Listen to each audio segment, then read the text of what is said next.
something happy in my ear.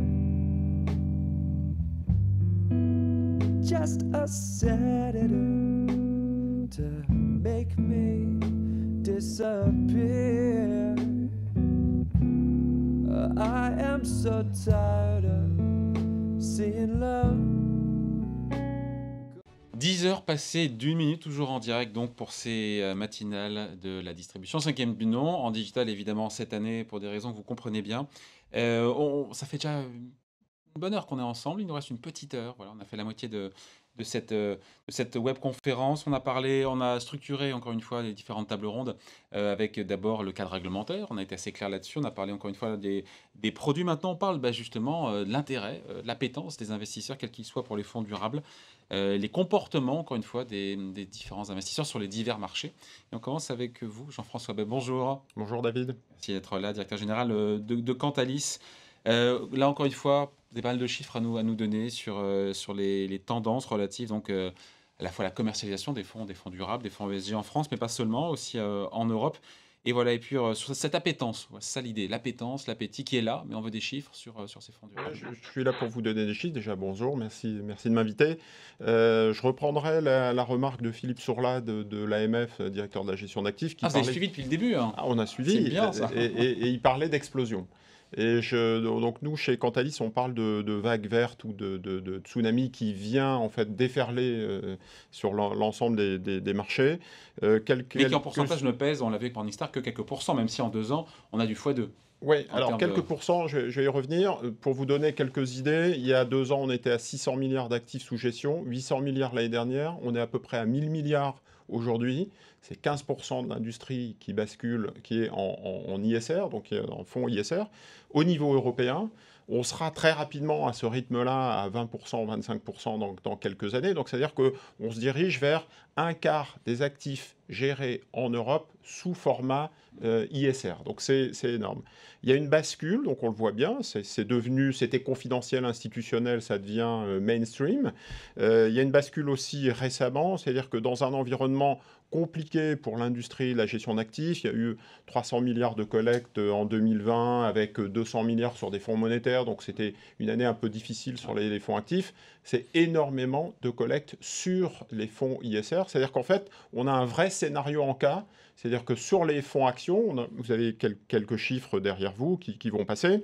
C'est à peu près 70 milliards de collecte sur des fonds ISR. Donc, ça veut dire que c'est plutôt de la décollecte sur les fonds non ISR. Donc, c'est ça aussi qui est assez symptomatique. C'est-à-dire que des investisseurs retirent des capitaux sur des fonds non ISR pour investir sur des fonds ISR.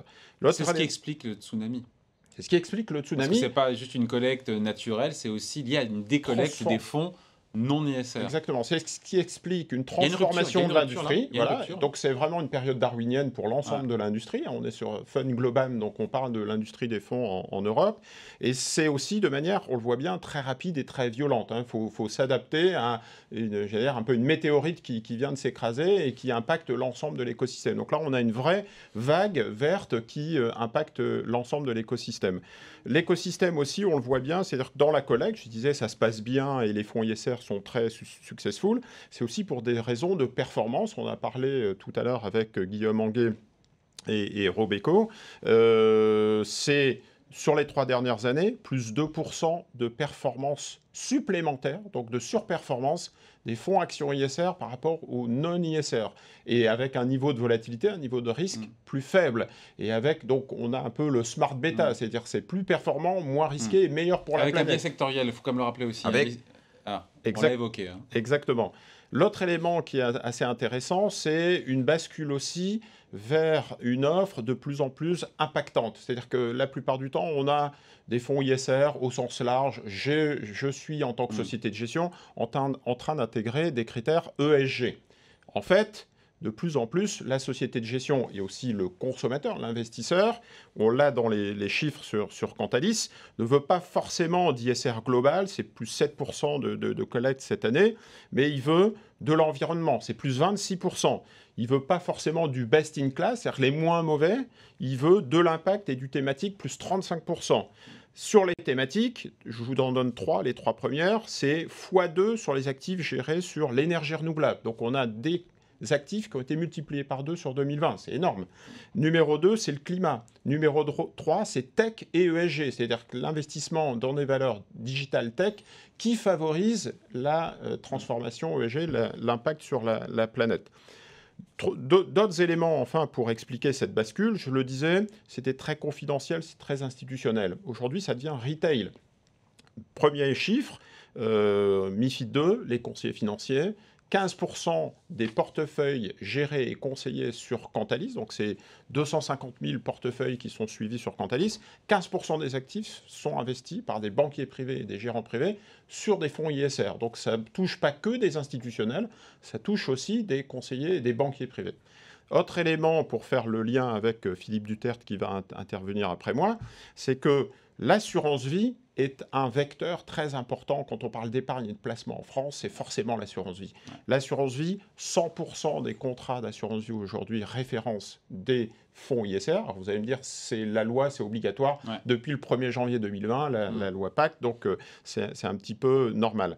Mais on a quand même 25% des unités de compte dans les contrats d'assurance vie, dans les 600 contrats d'assurance vie qui sont référencés sur Cantalis, qui sont des fonds ISR. Donc ça veut dire qu'on a d'ores et déjà une offre à travers l'assurance vie qui est satisfaisante, qui est assez importante. Autre élément pour conclure, c'est un peu ce que je disais avec la transformation de l'industrie. Les investisseurs adhèrent, les particuliers adhèrent pour cette histoire de storytelling qu'évoquait Guillaume Anguet.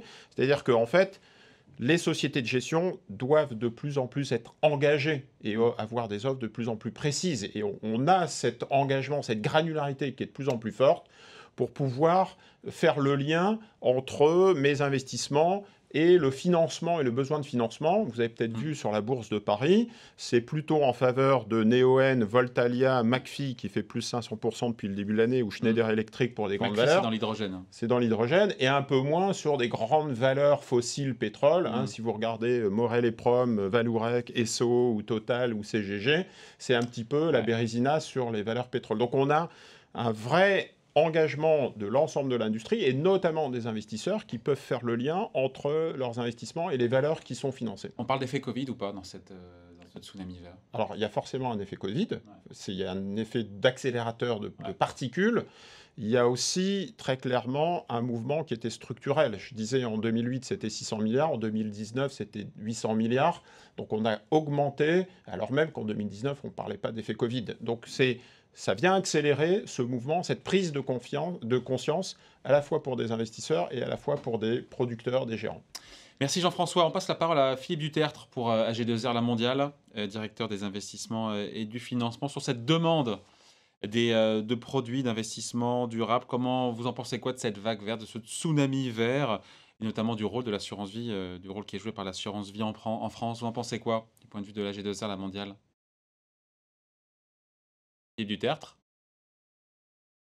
Ah, on est en direct, 10h09.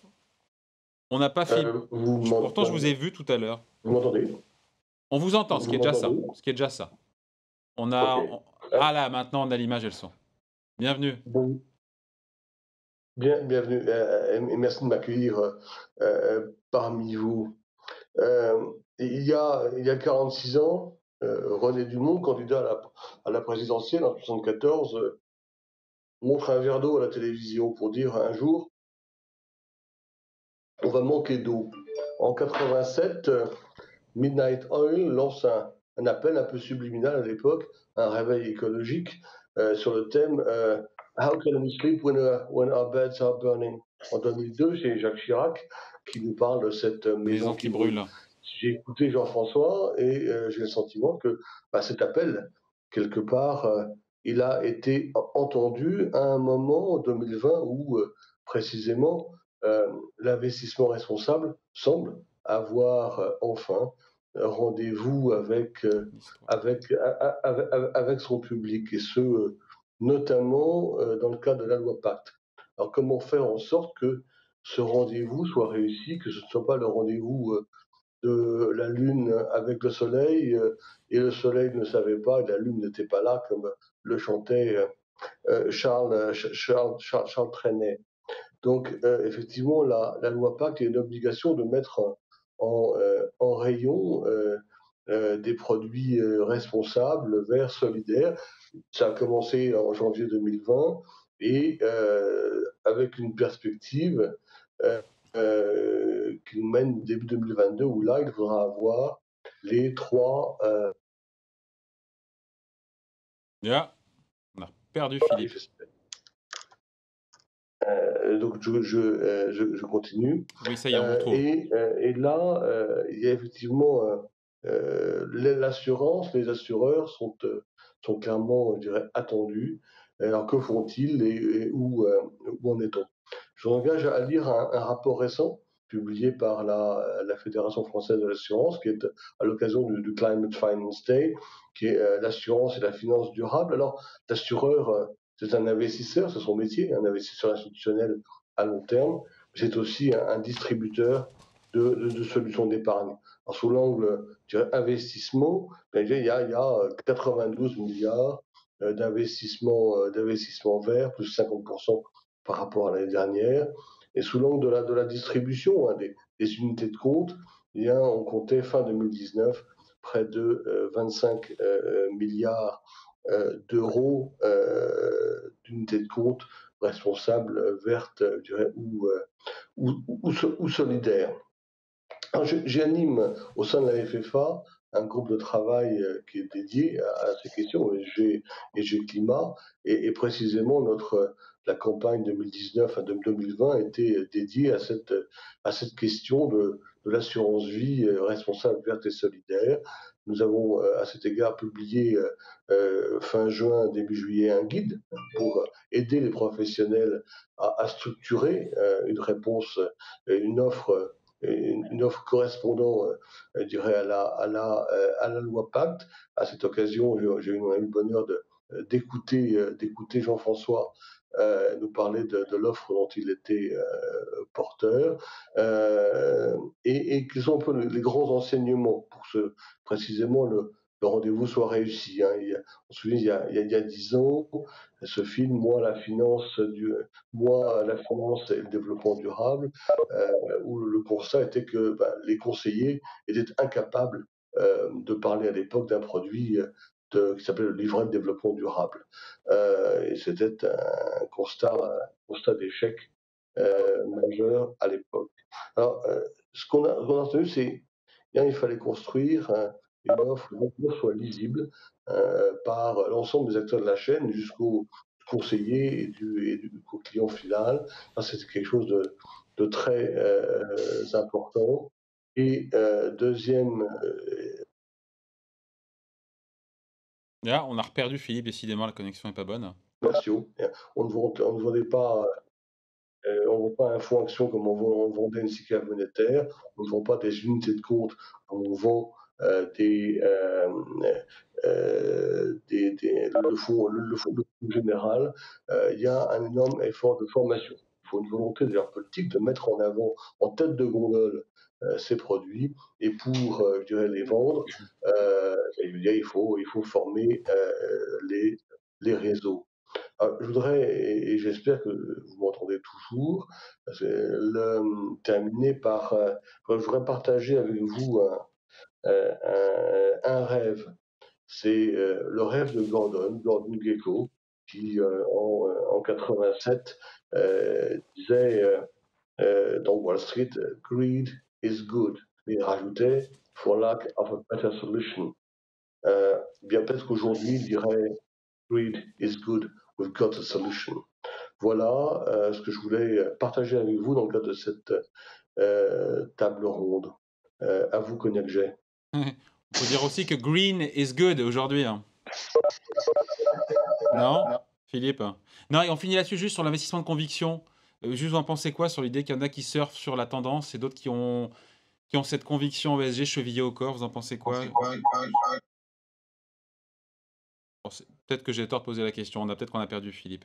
On continue avec Laurent Jacquet-Laforge pour La Française. Il est là, Laurent Jacquet-Laforge, donc Global Head of Sustainable Investing pour le groupe La Française sur le futur de l'investissement durable. Est-ce que vous êtes là, Laurent Jacquet-Laforge? On est en direct, 10h16, 5e matinale, 5e édition des matinales de la distribution. Vous êtes là ou pas? Oui, oui, je suis bien là avec vous. Je ne sais pas si vous m'entendez correctement. Ça y est, il est avec nous, ouf. Vous en pensez quoi toujours par rapport Magnifique. à ce que vous avez entendu jusqu'à présent? Parce qu'on dit quand même beaucoup de choses sur les lendemains de l'investissement durable, sur, est-ce qu'il y a un changement de paradigme? Est-ce qu'il y a une accélération de l'histoire? Et puis, il faudra qu'on puisse un jour mesurer les effets réels de tout ça quand même sur la vraie vie, sur l'économie, sur le changement climatique, sur, Ah, bah, l'impact que ça a. alors, si votre question c'est est-ce qu'il y a un changement de paradigme, pour moi, il y a aucun. Alors, Ce changement de paradigme a lieu, c'est simplement que on a trois raisons principales, hein. Une exigence de performance. Ah, est-ce que vous m'avez oui, perdu? on vous a au niveau du son, pas de l'image, mais on a le son, ce qui est déjà Bon, ça. d'accord. On prend. OK, L'image est gardons le revenue, ça y son. est, On allez-y. va faire la option, option radiophonique. Heu, oui, je disais qu'il y avait principal. Non, là, pour le coup, on vous a reperdu. Je sais pas ce qu'il faut qu'on fasse là. On retente? Laurent Jacquier-Laforge? Pour la française. Il faut couper votre caméra, me dit-on. Coupez votre caméra, qu'on conserve juste le son. Ça devrait mieux C'est la marcher. demande. Voilà, allez-y. La deuxième raison, c'est la demande et je crois qu'on a démontré assez bien et Philippe vient encore d'en parler, autant par la réglementation, par la demande spontanée du public, il y a une véritable vague et c'est toutes les statistiques que vous donniez au tout début de ce plateau et puis enfin, la réglementation, elle est très puissante et je pense que sans cette réglementation, cette révolution n'aurait pas lieu. Bon, ça c'est le pourquoi la vague est là. Heu, Maintenant, nous, en tant que société de gestion, ça requiert une adaptation, rapide et violente. Alors, en ce qui nous concerne, on a démarré ça en 2008 avec une étape importante en 2014 en montant un centre de recherche, lié au tout ce qui est soutenable et durable. C'est, un travail énorme et Marie-Pierre Payon en parlait ce matin sur la requête des données, leur formatage, leur mise en forme et puis, c'est la mise en place de produits qui sont adaptés et encore une fois, je pense qu'il n'y aura, pas d'investissement rentable qui ne soit durable, mais, on peut prendre aussi la phrase dans l'autre sens, c'est-à-dire qu'il est inconcevable de développer le caractère durable sans, s'assurer qu'il est associé à une bonne rentabilité de l'épargne qui nous est confiée. Ceci étant vrai pour toutes les classes d'actifs, hein. En ce qui nous concerne à la française, on a, la moitié de notre actif qui est de l'immobilier direct et sur ces sujets aussi qui sont un tout petit peu à la marge de ce dont on discute aujourd'hui, la dimension, durable est devenue essentielle.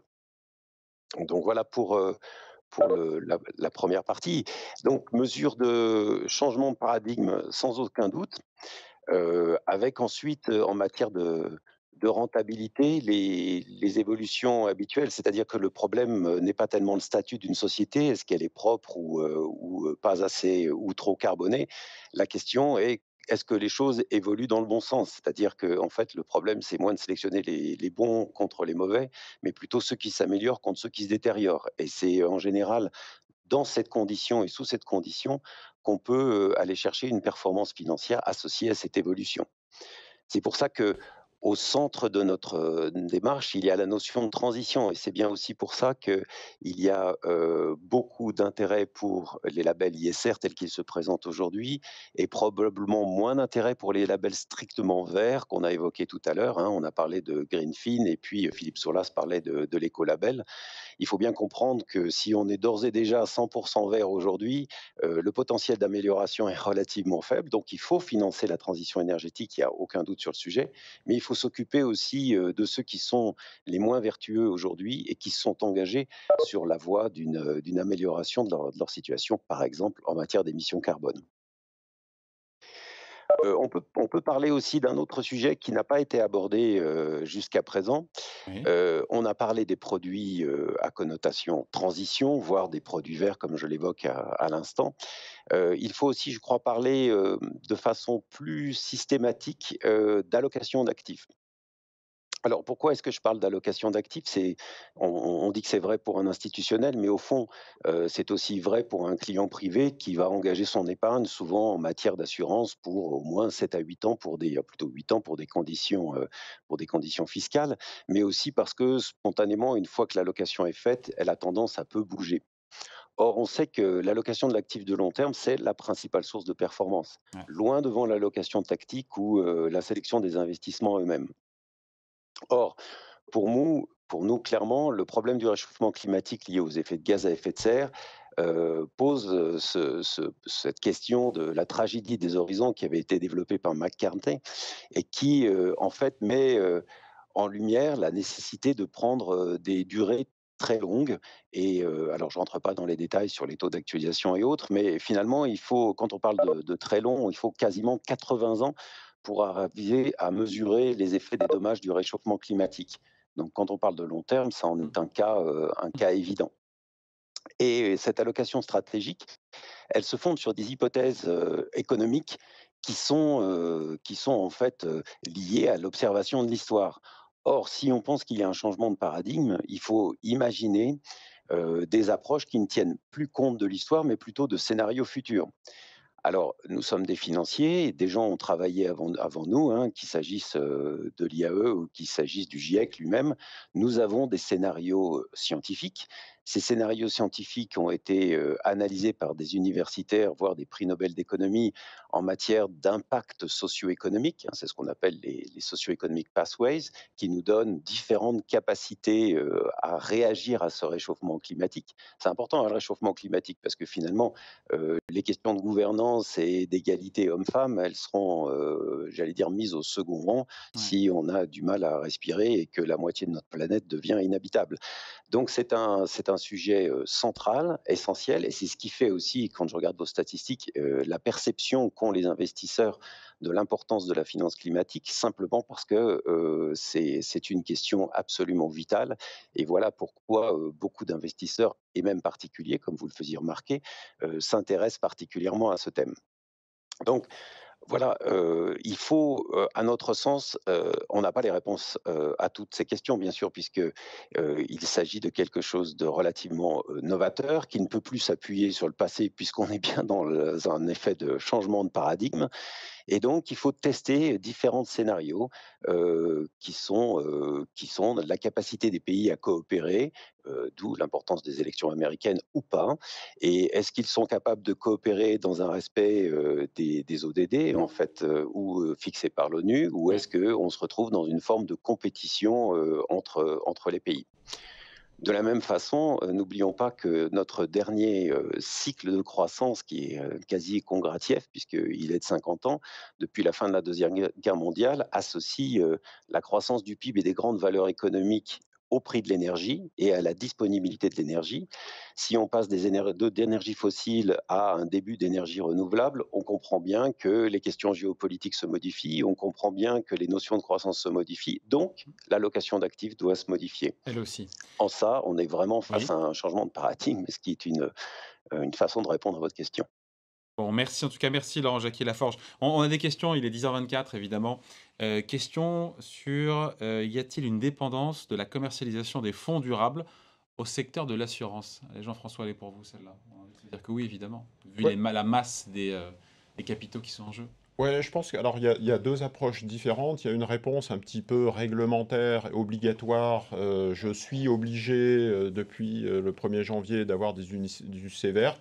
C'est vraiment à la marge et quelques pourcentages de contrats qui ont une ou deux unités de compte vertes. Le gros, je le disais, c'est 60% qui sont autour de 25%, un quart d'unité de compte.